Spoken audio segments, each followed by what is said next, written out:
உங்களுக்கு என் அன்பின் வாழ்த்துக்கள். ஒரு நாளை கடப்பதே ஆண்டுடைய பெரிய கிருபை. ஏனென்றால் இது கடைசி காலம், கொடிதான ஒரு காலம்.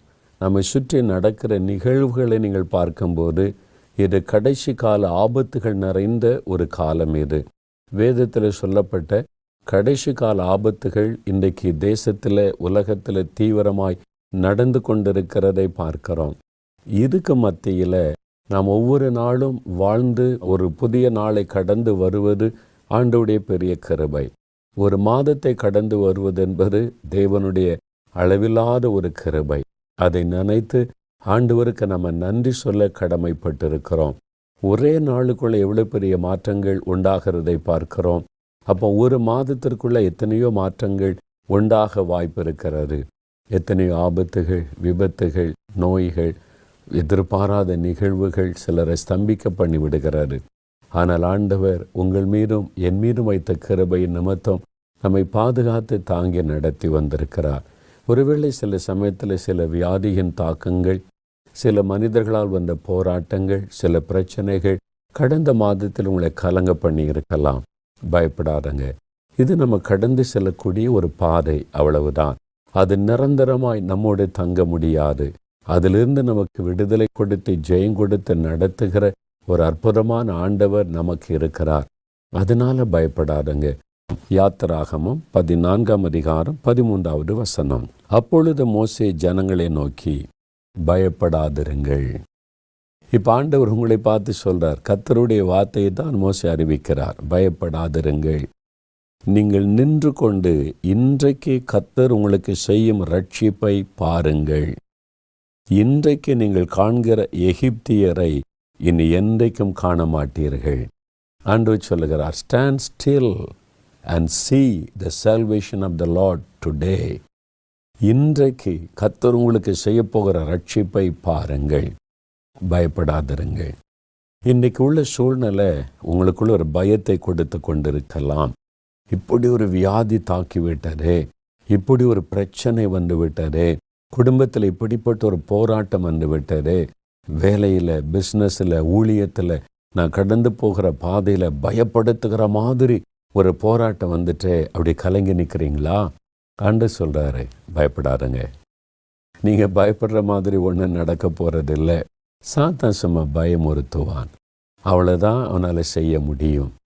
ஆண்டவர் சூழ்நிலைகளை மாற்றுகிறவர்.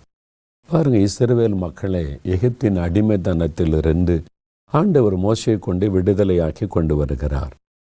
அடிமைத்தனத்திலிருந்து விடுதலையாக்கப்பட்டு விட்டார்கள். வனாந்தரத்தில் அவர்கள் நடந்து வர்றாங்க. ஒரு புதிய தேசத்துக்குள்ளே போகிறாங்க. ஒரு பெரிய மகிழ்ச்சி, எதிர்பார்ப்பு.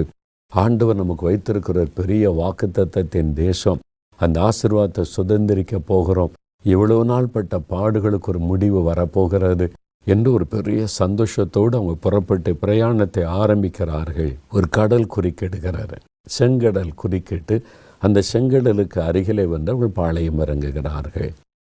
அந்த சமயத்தில் எல்லாம் சந்தோஷமாக பேசி கொண்டு இருந்திருப்பாங்க. 400 வருஷம் அடிமைத்தனத்தில் இருந்தோம், ஆண்டவர் நம்மை விடுதலை ஆக்கிட்டார், ஒரு புதிய தேசத்தை காணப்போகிறோம், இனி சந்தோஷமாக இருக்க போகிற மகிழ்ச்சி நாட்கள் வரப்போகிறது என்று ஒரு சந்தோஷமாக குடும்பமாக மகிழ்ந்திருந்த சமயம் ஒரு இரைச்சல் கேட்கிறாரு. என்னதென்று திரும்பி பார்த்தால் பார்வோனுடைய சேனை, எகிப்தின் ராஜாவாக இருக்கிற பார்வோன் தன்னுடைய ரத படைகளோடு வருகிறான். மறுபடியும் இவர்களை அடிமைப்படுத்துவதற்காக. எகிப்தினுடைய ரத படை என்பது அந்த காலத்தில் ரொம்ப பிரபலமானது. அந்த ரத படைக்கு முன்னால் வேறு எந்த படையும் நின்று ஜெயிக்க முடியாது. அப்படிப்பட்ட ஒரு பிரபலமான ஒரு பெயர் பெற்ற ஒரு ரத படையோடு கூட பார்வோன் இந்த மக்களை மறுபடியும் அடிமைப்படுத்த வந்து கொண்டிருக்கிறான். அந்த சத்தம் காதிலே துணிக்கிறது. அப்போதான் அவங்களுக்குள்ள ஒரு பயம் உண்டாகிறது. ஐயோ, நம்ம என்ன செய்வது? ஒருவேளை மலைப்பகுதியாக இருந்தால் கூட ஓடி அங்கங்கே போய் தப்பித்து கொள்ளலாம்.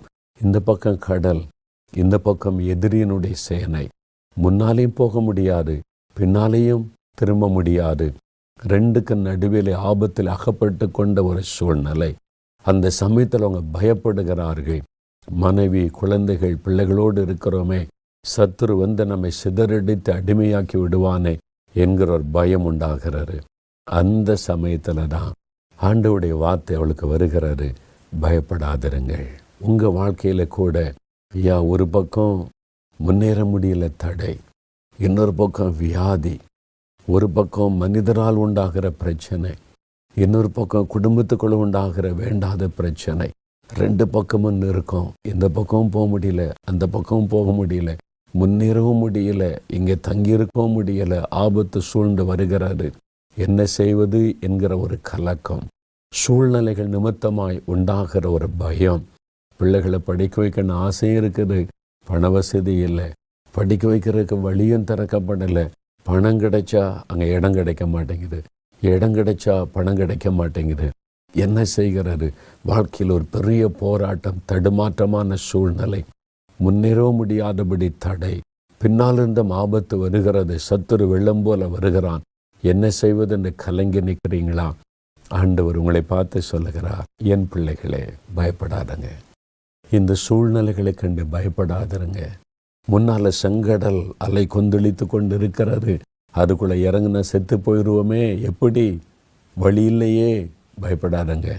பின்னால் சத்துரு துரத்தி கொண்டு வருகிறான், வெள்ளம் போல வருகிறான், நம்ம அழிக்க வருகிறான், பண்ண நமக்கு பலன் கிடையாது.